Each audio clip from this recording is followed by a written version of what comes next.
Welcome everyone to the first ever Coffee with Colby. I'm KT, the youth minister at the Winnsboro Church of Christ, and I'm sitting here with Colby Clapp. So to get started with this first ever episode, just to welcome you into this conversation, I'm going to let Colby introduce himself a little bit, and then I'm just going to ask him a few questions just so we can get to know him a little bit better. So Colby, go ahead and tell us about yourself.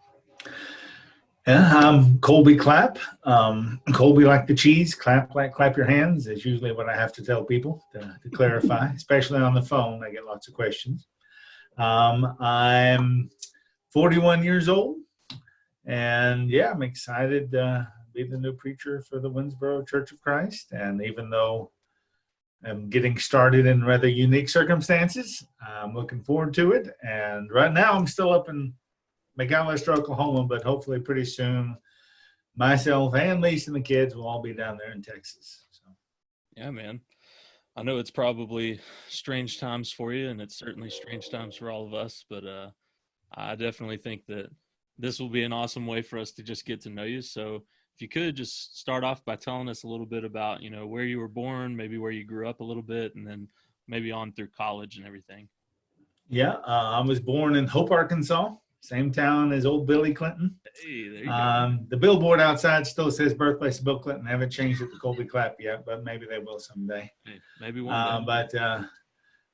I was 2 and we moved, and then we did some hopping back and forth across the Red River. We went from Hope to Oklahoma to Texas to Oklahoma, back to Texas, Oklahoma, and a few times during my early elementary years. When I was in 3rd grade, we went to Rush Springs, Oklahoma, and I was there. That was actually 1st grade to 3rd grade. Third grade after that year, I left, went to Texas, Whitney, Texas. I did a year, my 4th grade year in Whitney. And then Rio Vista, Texas is where I went my 5th grade year, and that's where I graduated from. It's where my mom still lives. So I tell people I'm a Arkansanian, or however you say that, by birth, but I'm a Texan by raising. So that's where I'm probably most at home. And then I went to college at Oklahoma Christian University up in Oklahoma City. And that's where I met Lisa, and we got married and started having some kids eventually. Just a couple, right? Just a couple. Definitely, man. Well, yeah, I think we kind of actually have some similarities there. I was actually born up in Searcy, Arkansas, and about 4 years old, my parents got me down here to Texas as quick as we could. So I've been here just about ever since. So yeah, man, that's awesome. Well, the one question I definitely wanted to ask you today is, tell us the pivotal point or pivotal moment. Maybe it was a day, maybe it was a certain year or a class or something that you took in college.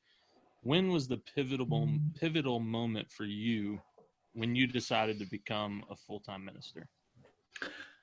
Well, it was 2 things actually working in tandem. I was at OC, and I was taking a lot of Bible classes, but I was taking a lot of engineering classes as well. I've always liked the idea of engineering, and if I could have a dream job other than preaching, it'd be working for Lego, just so you know. But I've always liked math and things like that throughout my school career. So I thought maybe I'd get a double major, a major and a minor, do some vocational ministry. I wasn't sure, but I took physics. And when I took physics, I'd taken calculus and other things too, and still really enjoyed it. When I was taking physics, I came to the conclusion, this is not fun anymore. This is not necessarily what I want to do day in, day out. And physics is the biggest part of what an engineer does, especially a mechanical engineer. So I was starting to not feel as confident in my pursuit of engineering. And at the same time, I had this conversation with a guy named David. He was a deacon at the church where I grew up. And unfortunately, he has since pretty much left the church, and had some relationship problems. But he was a member there, and he took me aside to kind of give me some advice, saying, Colby, I thought about being a minister as well. He had gone to a Christian university. I thought about being a minister as well, but I was told by somebody very wise that if you can do anything else, do it. And so he said, and I can do lots of stuff. And he was a computer programmer at that point. He said, and he was telling me, Colby, you can do lots of stuff.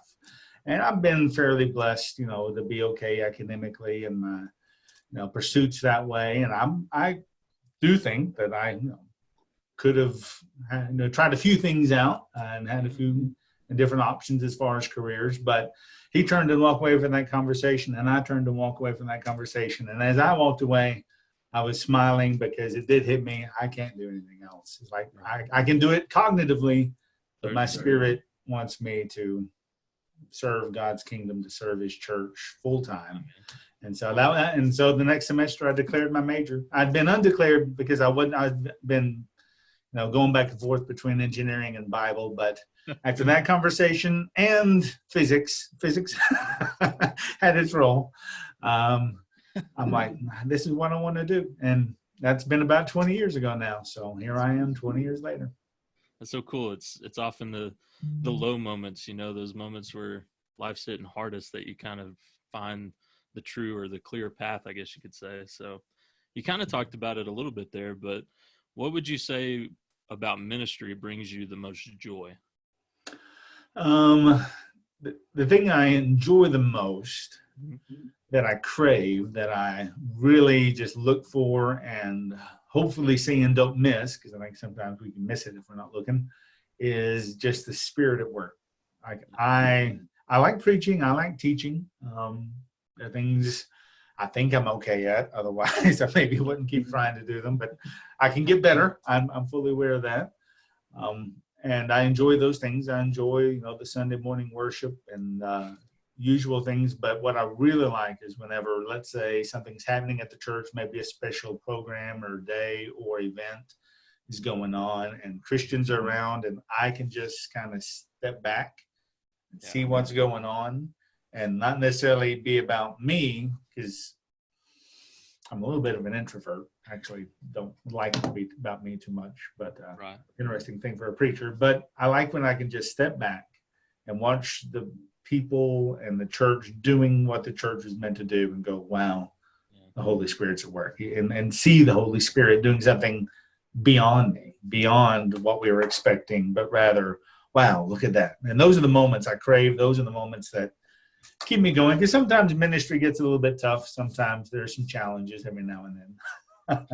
Any job where you work with people is gonna have its high moments and low moments, but those high moments are just whenever I can take a step back and see the Holy Spirit is at work in the lives of people, and I can just witness it. See, and I think that's for everybody listening at home, I've gotten to know Colby a little bit over the last couple of weeks as we've been talking, and that may sound kind of like a cop-out answer, like what's your biggest weakness? Oh, I work too hard or something. Like, no, I think genuinely his spirit is for God's spirit to work and for him to be able to see that happening. So I appreciate your answers there. One last question I have for you. It's a little less serious and a little less on the topic of job stuff, but I got to ask you, what is your favorite movie series of all time?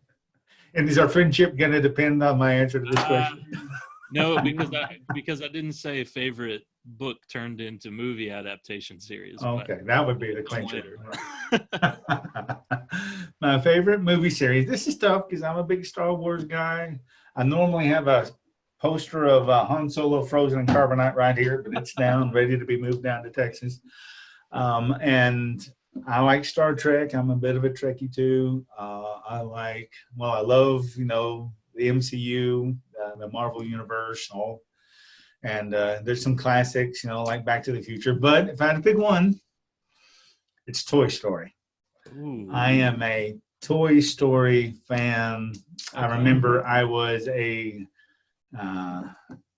junior or senior in high school when it came out, and I was so hyped for that movie. And all my high school friends were like, Colby, it's a kid's movie. I'm like, but it looks so awesome. But Toy Story, to me, was as big a moment in the history of movies as Snow White, when Walt Disney made Snow White, as far as just how it changed the industry. And not only was it genre defining, I guess, but it also is really good. It tells a beautiful story. It's a wonderfully crafted movie and full of heart, and it will forever be my favorite movie. And I sang "You've Got a Friend in Me" to Lisa on our wedding day. That was part of our wedding ceremony. You've got a friend in me. I sang it to her as part of our wedding. So it will forever be, at the very top of my favorite movie series. And I loved 1, 2, and 3. And they said they were coming out with 4. I'm like, oh no, they're gonna ruin it. But 4 turned out to be all right too. Oh, so yeah. I was pleased. Oh, hey, I mean, if it makes you feel any better, I was thrilled to see Toy Story come out as well. When it did. I was a little young. Yeah, I don't think you were a junior in high school though, KT. But that's one of my favorites as well.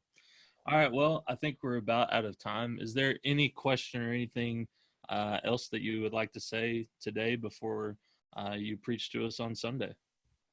Well, I wish I could be there in person. I wish that we could be, in together, worshiping together, sharing, and not even me and KT now doing it over video conferencing. So I'm looking forward to being there in person. I'm not sure when that'll be, obviously. No one knows in this crazy environment, but I'm excited, and I'm hoping that when we do get there and hit the ground running, that, like I mentioned before, just hope the Holy Spirit's going to work.